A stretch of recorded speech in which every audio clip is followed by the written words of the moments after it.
আসসালামু আলাইকুম। কাবার পরিবর্তে আল কুলাইস। এবার আব্রাহার নজর পড়ল মক্কার কাবার উপর। অতি পবিত্র ঘর এই কাবা। কাবা ঘরের নাম জানত না সে আমলে, এমন লোক বড় একটা খুঁজে পাওয়া যেত না। প্রতি বছর হাজার হাজার লোক এসে ভিড় করে এখানে। যারা আসে মক্কার লোকেরা তাদের বড় একটা আদর যত্ন করে না, তবু তারা ছুটে আসে প্রাণের তাগিদে। এমনকি ইয়েমেনের লোকেরাও ছুটে যায় কাবার প্রান্তরে। কেউ যায় পায়ে হেঁটে, কেউ বা ঘোড়া বা উটের পিঠে ছোঁয়ার হয়ে। কাবার কথা মনে হলেই আব্রাহার গা শিরশির করে, সারা গায়ে যেন আগুন ধরে যায়। মনে মনে শপথ নেই, যে করেই হোক কাবাকে হাতে আনতেই হবে। অনেক ভেবে চিনতে সে স্থির করল, রাজধানী সানায় একটি গির্জা তৈরি করবে। এই গির্জা হবে বিশ্বের সেরা তীর্থস্থান। মন্ত্রীকে সে ডেকে বলল, আমার ইচ্ছা রাজধানীতে এক গির্জা তৈরি করা হোক। কাজটি করতে হবে অতি দ্রুত। গির্জাটি হবে কাবার চেয়ে বড়। সাজগুজ কারুকাজ খুবই চমৎকার, দেখে যেন চোখ জুড়ায়। টাকা পয়সা মাল সামানার কোনো চিন্তা নেই, যা লাগে দেব আমি, কিন্তু আমি কাজ চাই মনের মতো। রোমান রাজাকে সে জানিয়ে দেয় এই ইচ্ছার কথা। কাবাকে হার মানানোর কথা শুনে তারাও খুশি হয়। আব্রাহাকে উৎসাহ দেয় নানাভাবে। আব্রাহা ঢাকঢোল পিটে বিরাট আয়োজন করে গির্জার নির্মাণ কাজ শুরু করে।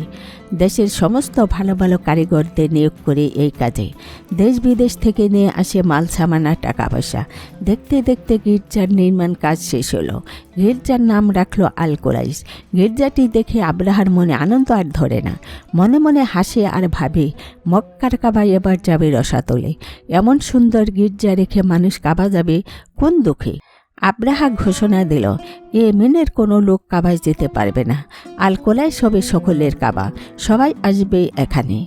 আব্রাহা শুধু ঘোষণা দিয়ে ক্ষান্ত হলো না, তীর্থযাত্রীদের থাকা খাওয়ার সুবন্দোবস্ত করল, আদর যত্ন করল সাধ্যমতো। এত কিছুর পরেও আল কুলাইসে লোকজনের তেমন সমাগম হলো না। হতাশ হলো আব্রাহা। বুঝল দুনিয়ার আদি ইবাদতগাহ কাবাকে লোকে ভুলতে পারছে না। কাবা থাকতে ইয়েমেনের গির্জা লোক আসতে চাইবে না। আব্রাহা এবার কাবা ধ্বংসের কাজে মেতে উঠল। আব্রাহা মনে মনে ভাবে, এই কাবাই সমস্ত সর্বনাশের মূল। কাবার কারণে সমস্ত চেষ্টা বিফলে গেছে। কাবার জন্যেই আল কুলাইসের কথা কেউ ভুলেও মনে আনে না। হ্যাঁ, এই কাবাকে ধ্বংস করতে হবে, মিশিয়ে দিতে হবে মাটির সঙ্গে, তাহলেই চুকে যাবে সমস্ত ঝামেলা।